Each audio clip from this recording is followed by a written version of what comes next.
आप सुन रहे थे राष्ट्रपति द्रौपदी मुर्मू का राष्ट्र के नाम संबोधन। लेकिन अब एक बार फिर वापस रुख करते हैं दिल्ली की खबरों का। और दिल्ली में दिल्ली चुनाव को लेकर राजनीति इस वक्त अपने चरम पर है। दिल्ली की राजनीति में वादों वाली सत्ता की बात भी आइए कर लेते हैं, जिसमें आज गृह मंत्री अमित शाह की एंट्री हुई। गृह मंत्री अमित शाह ने दिल्ली में आज बीजेपी के संकल्प पत्र का तीसरा हिस्सा जारी किया। इससे पहले 7 जनवरी को जेपी नड्डा ने पहला पार्ट, 21 जनवरी को सांसद अनुराग ठाकुर ने दूसरा हिस्सा और आज अमित शाह ने तीसरा पार्ट जारी किया। आज संकल्प पत्र के तीसरे हिस्से में यूं तो बीजेपी ने दिल्ली वालों से कई वादे किए, लेकिन इसमें यमुना सफाई के वादे की काफी चर्चा रही। चर्चा इसलिए रही क्योंकि दिन में यमुना सफाई के वादे से पहले आज सुबह नई दिल्ली से बीजेपी उम्मीदवार परवेश वर्मा ने अरविंद केजरीवाल के कटआउट की यमुना में डुबकी लगवाई। इस कटआउट में केजरीवाल को कान पकड़े हुए दिखाया गया था। आज के संकल्प पत्र में बीजेपी ने यमुना सफाई के मुद्दे को बहुत हाईलाइट किया।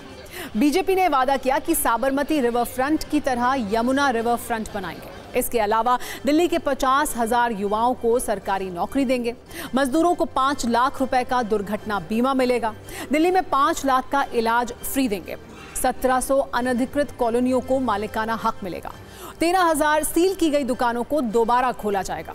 दिल्ली में 13,000 नई इलेक्ट्रिक बसें लाएंगे। इसके अलावा भी कई ऐलान किए गए, जैसे मीडिया कर्मी और वकीलों के लिए 10 लाख रुपए का बीमा और युवाओं को मेट्रो में यात्रा के लिए हर वर्ष 4,000 रुपए दिए जाएंगे। इन ऐलान के अलावा अमित शाह ने अरविंद केजरीवाल पर तीखे हमले किए। उन्होंने कहा कि केजरीवाल जैसा झूठा इंसान अपने पूरे जीवन में मैंने नहीं देखा है। अभी कुंभ लगा है, केजरीवाल डुबकी लगा लें तो झूठ बोलने के पाप कट जाएंगे। केजरीवाल ने हर चुनाव में झूठे वादे किए हैं। बीजेपी कोरे वादे नहीं करती है। आम आदमी पार्टी की तरफ से मनीष सिसोदिया ने जवाब दिया और ये दावा किया कि बीजेपी का सत्ता वाला सपना पूरा नहीं होने वाला है।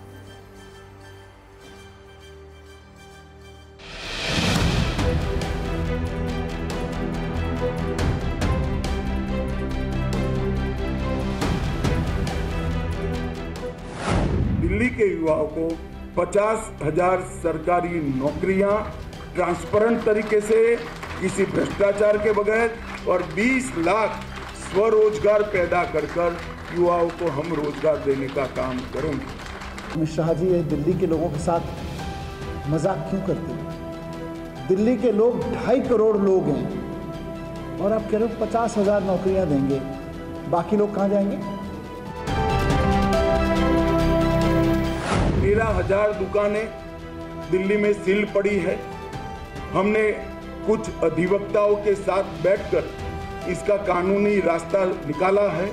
हम एक न्यायिक प्राधिकरण बनाकर इसको 6 महीने के अंदर सारी दुकानों को रीओपन करने का हम काम करेंगे। दुकानों की सीलिंग 20 साल से आप लोग करा रहे थे। जब आम आदमी पार्टी की सरकार आने के बाद खुलवानी शुरू हुई तो बीजेपी के नेता खड़े होकर दुकानों की सीलिंग करवाते हैं, उसको खुलने नहीं देते। ये सब छोड़िए, आप मान लीजिए आप हार रहे हैं। 5 तारीख को जनता अपना निर्णय सुनाई देगी, आपको भी पता है। 20,000 करोड़ के निवेश के माध्यम से इंटीग्रेटेड पब्लिक ट्रांसपोर्ट नेटवर्क बनाएंगे और 13,000 बसों को ई बस में कन्वर्ट कर 100% ई bus city Bharatiya Janata party की सरकार बनाएंगे। आपको शायद आपके लोगों ने ब्रीफ नहीं किया, दिल्ली आज ई बसेस की राजधानी बन गई है, देश में ही नहीं दुनिया भर में। दुनिया की सबसे बड़ी ई बस फ्लीट आज दिल्ली में है। किसी भी शहर में दुनिया के इतनी बड़ी संख्या में ई बसेस नहीं है जितनी आज दिल्ली में ई बसेस हैं। 51 करोड़ से ज्यादा खर्च कर 50,000 गज का 4 बंगलों को मर्ज कर एक शीश महल बनाया। अन्ना के आंदोलन से आपने आपकी राजनीतिक पार्टी का जन्म लिया, सादगी का वादा किया था, कहा था ना गाड़ी लेंगे ना बंगला लेंगे, और 1 करोड़ों रुपयों का घर बनाकर केजरीवाल जी आप रह रहे हो। इसका दिल्ली की जनता आपसे जवाब मांगे। केजरीवाल जी को पानी पी के गालियां दो, उनको कोसो, और उसके बाद केजरीवाल जी ने जो काम कर रखा है, जो वादे कर रखे हैं, उन्हीं को अपनी प्रेस कॉन्फ्रेंस में कहो हम ये करेंगे ये करेंगे। बीजेपी हार मान चुकी है। बीजेपी केवल दिल्ली में चुनाव की औपचारिकता के लिए एक जुमला पत्र लेकर आई है। हालांकि इन सब के बीच आज अमित शाह ने यह भी साफ किया कि केजरीवाल सरकार की कोई योजना जो जनहित से जुड़ी होगी उसे बंद नहीं किया जाएगा।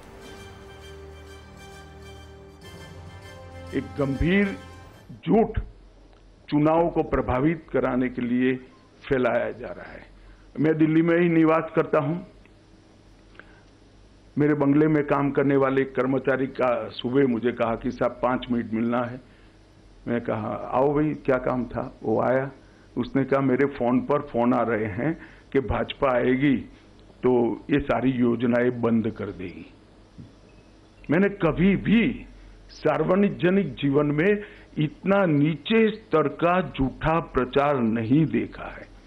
आज मैं ये प्रेस वार्ता के माध्यम से दिल्ली की जनता के लिए स्पष्ट कर देना चाहता हूं, नरेंद्र मोदी जी ने स्वयं कहा है और पत्थर पर की लकीर है, गरीब कल्याण की एक भी योजना बंद नहीं होगी और साथ में हमने जो कहा है वो भी हम पूरा करेंगे।